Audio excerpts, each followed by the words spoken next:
রমজান মাসের উপকারিতা সম্পর্কে কথা বলবো। হ্যাঁ, রমজান মাস এত উপকারী একটা মাস, যেটা আছে রোগকে রিমুভ করার মাস, আপনার সুস্থ হওয়ার মাস হচ্ছে রমজান মাস।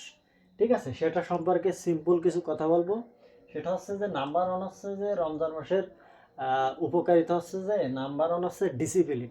ঠিক আছে, ডিসিপ্লিন আমাদের ওই ভোরবেলা ঘুম থেকে উঠে সেহরি খাওয়া, ঠিক আছে, আবার ওই বিকেলবেলা সন্ধ্যার সময় ইফতারি খাওয়া, এই যে একটা ভোরবেলা উঠা, এটা হচ্ছে যে একটা ডিসিপ্লিন। ডিসিপ্লিন হচ্ছে পৃথিবীর বুকে যত ধরনের ন্যাচারাল ওষুধ আছে তার মধ্যে নাম্বার ওয়ান ওষুধ হচ্ছে যে ডিসিপ্লিন।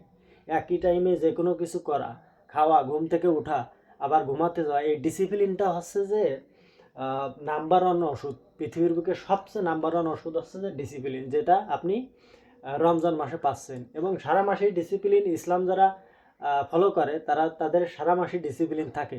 ডিসিপ্লিন ছাড়া আপনি ভালো নামাজি হতে পারবে না, ভালো উম্মাত হতে পারবেন না। সেটা হচ্ছে যে ডিসিপ্লিন। ডিসিপ্লিন হচ্ছে রমজান মাসে পাওয়া যায়। ঠিক আছে, নাম্বার টু আছে রোজা। রোজা এমন কোনো জায়গা নেই শরীরে যে আপনার উপকার না করে, এমন কোনো রোগ নেই যে তার জন্য কাজ না করে হচ্ছে যে রোজা, যেটা আপনি রমজান মাসে পাচ্ছেন। ঠিক আছে, আপনি যখন 30টা রোজা রাখবেন তখন আপনার শরীরে কোনো রোগ থাকবে না।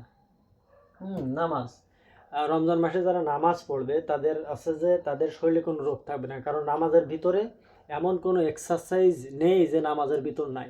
ইয়োগা, মেডিটেশন, তারপরে ব্রিদিং এক্সারসাইজের মতো বেনিফিট।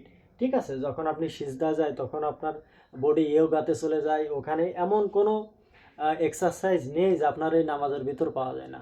তা রমজান মাসের ফাস্টিং হচ্ছে যে আপনার, রমজান মাস হচ্ছে সুস্থ হওয়ার মাস, এবং এর অনেক বেনিফিশিয়াল দিক আছে যেটা বলে ঠিক করা যাবে না, বলে শেষ করা যাবে না। তাহলে আপনার রমজান মাস আসতেছে এবং আপনি সুস্থ হতে যাচ্ছেন। শুধু ভালো খাবার খাবেন, ভালো ইফতারি করবেন, আপনি সুস্থ হবেন ইনশাল্লাহ। সো ভিডিওটা ভালো লাগলে সাবস্ক্রাইব করবেন। সাবস্ক্রাইব করলে কি হয়, ভিডিও বানাতে উৎসাহ জাগে। সো